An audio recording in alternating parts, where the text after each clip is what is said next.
So,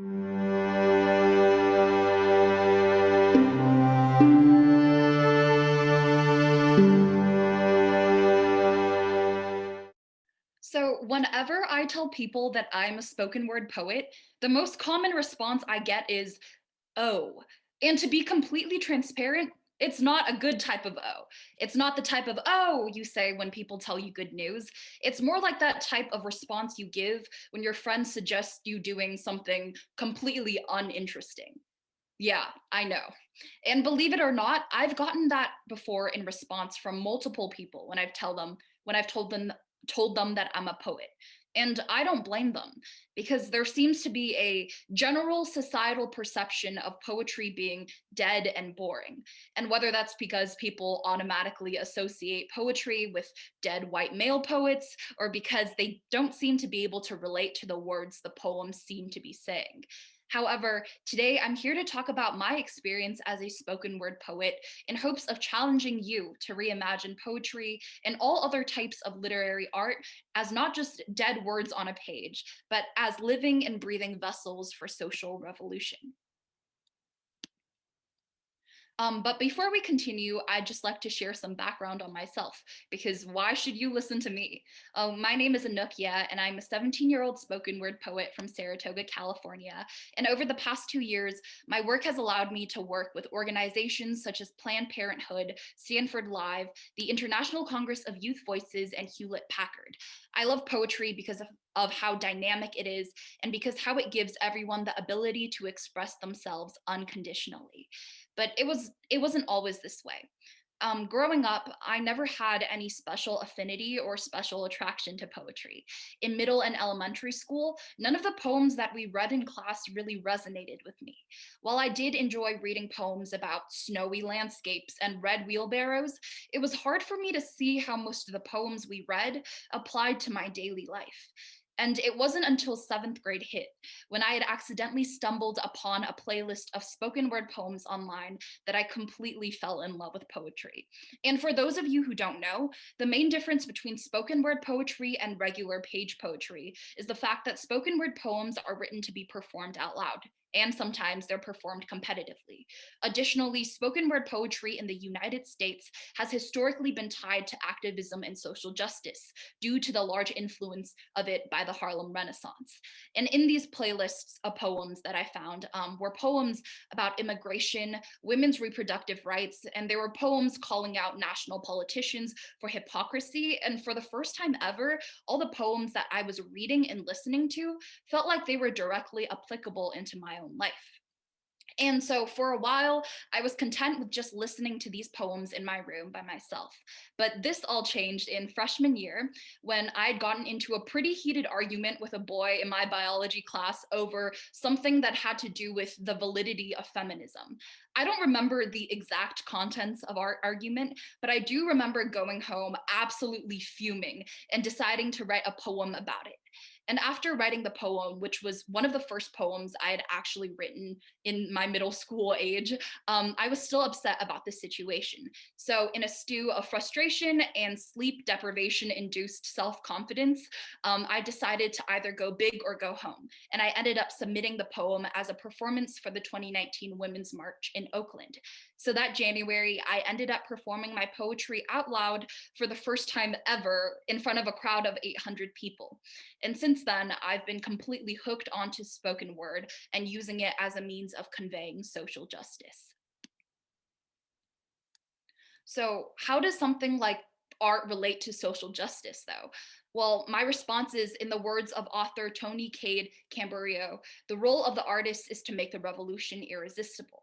And to me, art and spoken word poetry specifically is an especially effective way of advocating for social change because of its accessibility, ability to inspire vulnerability, and because of the impact that it can create. So let's first start off with accessibility. During the summer of 2020, the Black Lives Matter movement was at its peak, with cities across the nation hosting protests against police violence weekly. However, in response to the protests, many local governments began setting up curfews and mass arresting protesters, even the peaceful ones. Due to this increased criminalization of physical protesting, many activists turn to art as a form of protest for their own safety. In Seattle, New York, and Portland, people sealed off city streets and rededicated them to art. Virtually, many POC poets held workshops for the general public to express their feelings about systemic injustice.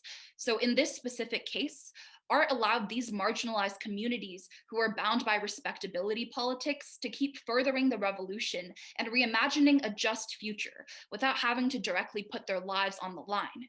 And this isn't just the case for BLM. Many poets before me have pointed this out, but if you look back through history, whenever there's an attempt at a tyranny or a dictatorship, the first thing that people in power do is confiscate the community's books, the community's poetry, and the community's literature. And I think that's a big testament to the socio-political power that words and art carry.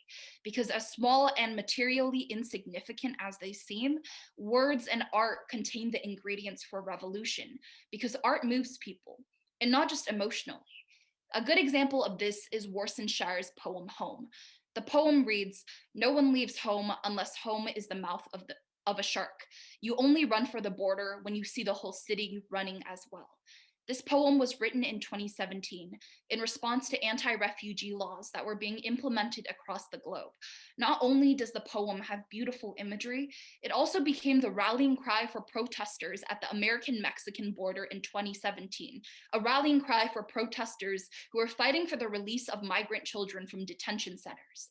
This poem by Warsan Shire is a prime example of how a good piece of art moves people both intellectually and physically, and also coaxes people into starting conversations and acting on important issues that they might not originally be inclined to discuss. And that brings me to our second point, which is vulnerability. Especially in politically polarizing times like these, a lot of people find politics by itself off-putting and even daunting to tackle. But I've seen firsthand that when poetry is used as the vessel to address politics, all of a sudden people are more inclined to drop their defenses, be vulnerable, and start opening up to the other side. So this almost whimsical trait of unity that poetry has allowed me to connect with people who harbor radically different perspectives than I do.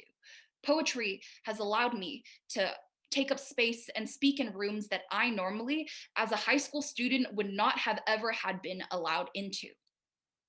For instance, during last spring, Andrew Yang published an article in the Washington Post urging Asian Americans to assimilate and show their Asian Americanness in ways they've never before in response to anti-Asian racism. In this op-ed, Yang was essentially telling Asian Americans to keep their heads down and try to endure the situation as best as possible. And after reading this piece, I felt immensely angry and uneasy. My family members were sharing the pieces among themselves, and a lot of people were talking about how it was weird, how it was one of Asian America's most visible politicians asking Asian Americans to silently endure racism. And reading the op-ed, I couldn't help but agree. Reading the piece, I couldn't stop thinking about my Bay Area Asian American community, about my friends, about my classmates, about my parents, and all the people Yang was asking to keep their heads down and just silently endure racism. So in response, I wrote a poem called On the Back Porch in response to Andrew Yang as a personal reflection on the situation. Although the poem was originally just a way for me to vent out my frustrations with the situation, the poem ended up getting picked up by Stanford University and incorporated into a full-length documentary with the nationally acclaimed Kronos Quartet.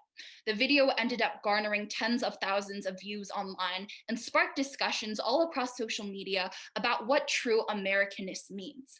See, while in real life, I, as a high school student, would never have been able to go head to head or be taken seriously against such a large social figure as Andrew Yang, through my poetry, my voice was able to be amplified and picked up through an entity as large as Stanford.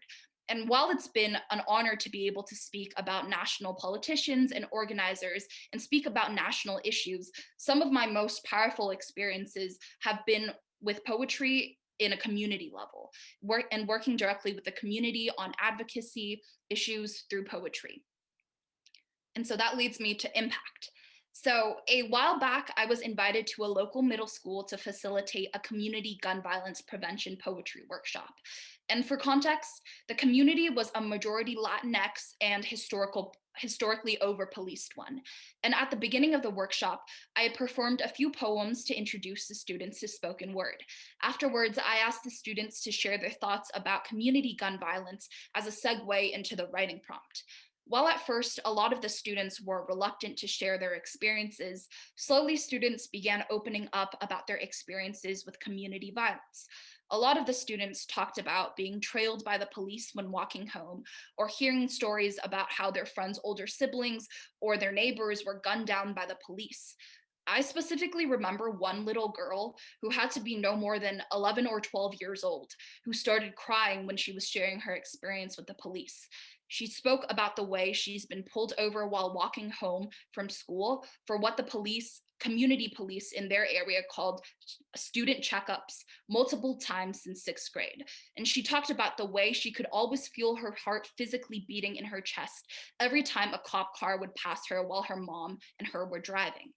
And all of these students share that they were angry and disappointed in how the system not only failed to protect them and their communities, but also saw them as a threat. And so, in response, I decided to alter the workshop and turn it into a communal protest poetry workshop, where students could write poems that imagined a safer, less violent future for their communities. And during the course of this workshop, I was able to witness the students slowly finding the words that captured their experience. Students who were originally sitting in the corners, reluctant to even answer any of the check in questions, were sharing lines from their poems. After each share, the students would all comment on how each other's poems resonated with them. And at the end of the workshop, two students walked up to me and told me that the workshop made their experiences feel seen and that they wanted to become writers in the future too. And that's the revolutionary power of poetry. See, when we talk about a revolution, a lot of the times we think external. Sorry. Oh, yeah. When we talk about a revolution, a lot of the times we think external. However, what we tend to miss is the importance of internal change and the importance of an interpersonal revolution. See, that day at the workshop, the two students who walked up to me discovered that they had a way to make other people listen to them, to their stories, and to their community. They saw that for they saw firsthand that poetry allowed them to have a voice. So going back to our original question, why is poetry revolutionary? Well, poetry is revolutionary because it gives community who historically don't have a seat at the table a way to advocate for themselves. When wielded correctly, poetry allows people to disrupt the status quo, to disrupt power dynamics that have historically robbed women and people of color specifically from self autonomy. Realistically, however, reading words in a poem doesn't really do anything. When we're talking about physical impact, words on their own don't free migrant children from border control. Words and poems on their own don't stop the police from terrorizing marginalized communities. Materially, words spoken into the air have no direct value.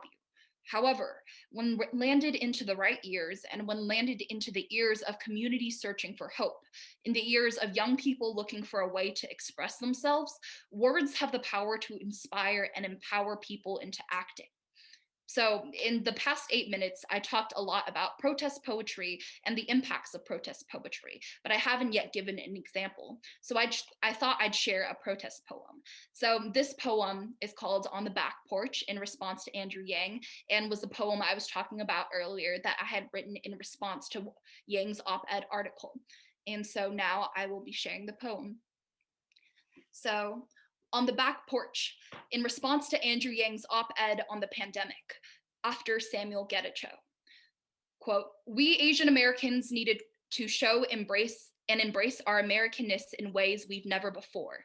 We should show that we are, without a shadow of doubt, Americans who will do our part for our country in this time of need. End quote, Andrew Yang. This is how it starts. We are propelled by the flame blooming in the underbelly of our sedulity, blown over from a land of white rice and honey, where patience is all 10 of the commandments on the tablet. When we arrive, they tell us their Moses doesn't recognize us. So we sit hopeful in cramped back alleyways, embracing our Americanness in ways we've never before, thriving off corner scraps and hand-me-downs, sitting at the back porch, waiting for them to finally call us into the house, waiting for them to tell us that we are special, we are different, we are the good ones. We sit there in the heat on our haunches, growing fat like ticks off of white lies and cut passports, lungs swelling with elusive euphemisms until our backs turn scarlet, wringing rose-blistered hands in anticipation of a godsend or a pat on the head. Isn't it the same thing? On the back porch, we say please and thank you and smile with our best Sunday smiles. On the back porch, the wait is long, so we tell stories to pass the time, but sometimes the stories slither out to meet truth halfway in a language that is of the other land. Dualism, they say, is a mockery of the back porch offering we have been given, and in those moments, we do what we do best. We lower our heads and repent. We reduce our unraveling to a silhouette of a model minority, and we know better than to complain. When we have secured a spot on the back porch as human amid immigrants, man amid the others, the back porch is humid, but we are good at tolerating, at swallowing the heat like a memoir. We pride ourselves on our hopeful, so we diminish the back porch to only a rest stop. We name the house a higher calling we have not yet earned the halos for, but how euphemistic. To believe that the same gatekeepers who locked us out would allow our hands to thumb the edges of this shimmering neighborhood, how naive. To gorge ourselves on dreams about penning a place in the house for us, because for us, there is no house. For us, they are not waiting. For us, they are awake and watching through the windowsills, and they smile. They tell us that it is still not enough. They tell us that it is easier for a camel to make it through the eye of a needle than for someone to make it through the back porch. Convince us that we don't want it just enough. Convince us that the back porch has always been our home. Thank you.